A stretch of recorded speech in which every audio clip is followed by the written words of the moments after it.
Gelerie, welcome to the show. I'm so excited. I'm ready to just jump into this conversation because this is exactly why we have this show. What you guys are doing, what you and your husband Eric are doing is so exciting, and I'm excited to share it with the guests. So thank you for coming here.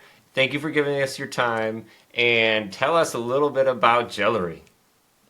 Okay, well, thank you, Brett, for having me on this podcast. I'm excited to share what I know.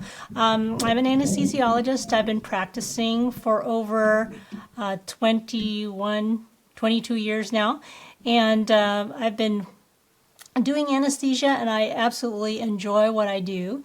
But I also realized that at the time when I first got started that I cannot be continually doing 70 to 80-hour weeks. And so we just did a mindset pivot and decided to start a secondary stream of income. And so in 2010, we started investing in real estate. Initially was long-term rentals, and then we moved on to short-term rentals. And so now I'm at a point where I'm financially independent with that. And so we're just keeping our investments going and seeing where things go from there. Awesome. Well, congratulations on that. Not only the medical journey, but the journey into real estate as well, too.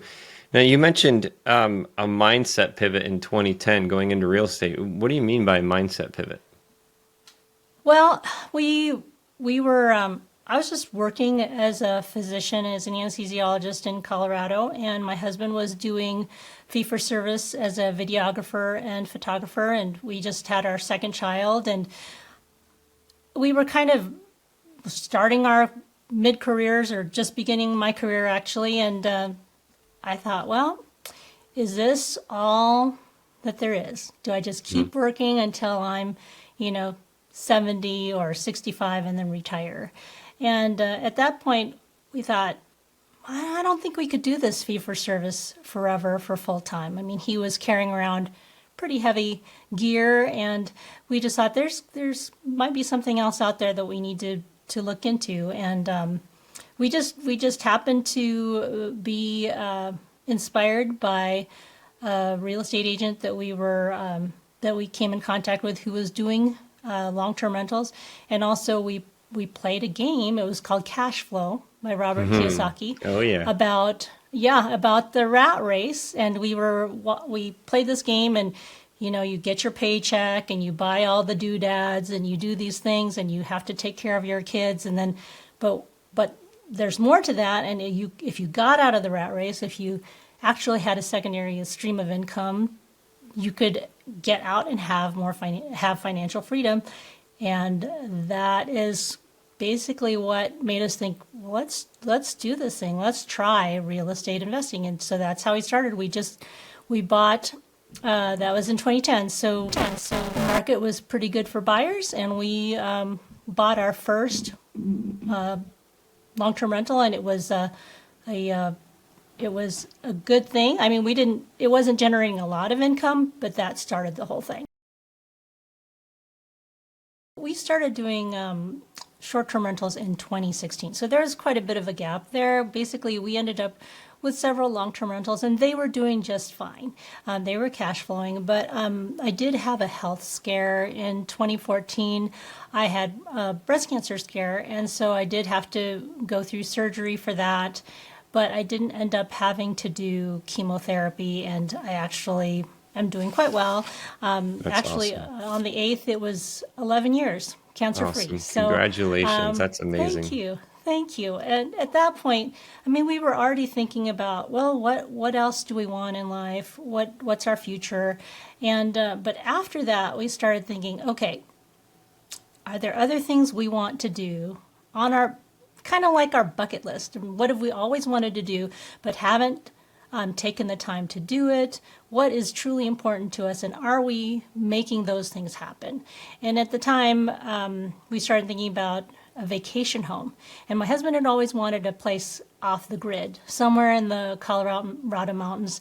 And I was just kind of like, I don't really want to compost my own waste, and I don't want to be off the grid. But then we came to I made a concession. I just said, okay, well, I would like a vacation home too. Let's get a vacation home, but I want it in the mountains. but I don't want it off the grid. And so we started looking at that, and we ended up looking in Grand Lake, and we met a couple there.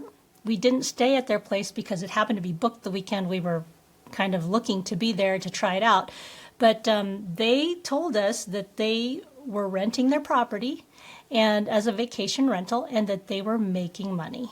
And that was all we needed to know. I mean, that they were making good money, cash flowing. And so we thought, well, we can do this. I mean, even if it supplemented our mortgage, even if it didn't pay all of it, if we were going to keep it anyway, what does it matter? That's just a positive. So that's how that started. And when we started generating income for that, then we realized we can really do a lot with this, and we ended up building a house in the same area, and then that kind of set in motion us buying several other properties that are vacation rentals. It was a short-term rental. It's also in Tennessee, and we had already had 3 properties that were there in Tennessee, and we came across a deal that we thought was just so good, and it obviously was too good to be true. So we ended up, we contracted with him to build a 5-bedroom indoor pool cabin. And it was kind of touch and go at first, and we were having difficulties with negotiating how we were going to build this property, but eventually it went through. And they kept saying, oh, well, we got this done, and so then we would pay them. But then at one point they just stopped building. They just didn't, they basically abandoned the build, and we had to just reevaluate where we were and thought, are we going to actually get them to finish this? Are they going to complete it? And we realized they were not going to complete it. They kept asking for money, but they weren't doing the job. And so we fired them. And then we realized that they actually hadn't paid some of the vendors. They actually didn't get a permit on the property. And so it was disaster. But we worked through it. We actually found another builder who finished it up for us. And that's the thing. I mean, sometimes it just doesn't go well. There are some things that just don't go perfectly. You plan as best you can, and you move on with the project, and it did not work out. But we actually completed it, and it cost us probably about $500,000 more than we thought it was going to cost. Yeah. And so it really set us back last year.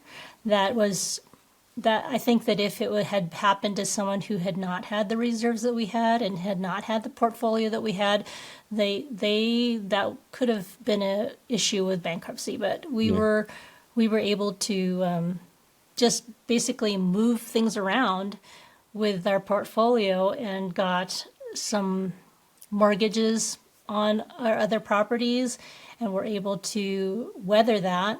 And then we ended up selling it, because although we could have kept it, it would have taken so long to start cash flowing it that it just made better sense to just sell it and put the funds into one of our other properties.